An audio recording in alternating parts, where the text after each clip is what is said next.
Hello guys, আশা করি আপনারা সকলে ভালো আছেন। আমার খালা আজ 2 বছর যাবত এভাবেই বিছানার মধ্যেই পড়ে আছে। আপনারা সবাই দোয়া করবেন যেন যতদিন বেঁচে থাকে এমনিভাবে যেন সুস্থ থেকে সুন্দরভাবে পৃথিবী থেকে বিদায় নিতে পারে। আপনারা সবাই বেশি বেশি করে দোয়া করবেন।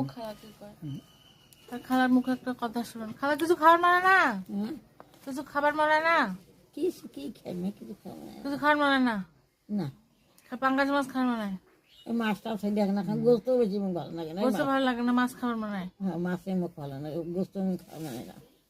আচ্ছা, সবার কাছে দোয়া চা, সবাই এটা দেখবে ভিডিও। সবাই দেখবে, সবাই মুখ দোয়া করেন, মোর জন্য দোয়া করেন। সবাই মধ্যে দোয়া করেন, যাদিকে দোয়া করেন তোমাকে আল্লাহ মুখ ভালো থাকে। হ্যালো গাইস, আপনারা সবাই দোয়া করবেন তাড়াতাড়ি যেন আমার খালা সুস্থ যত্নে আছে এমনি ভাবে যেন বেঁচে থাকতে পারে। আপনাদের সবার শুভ মঙ্গল কামনা করছি।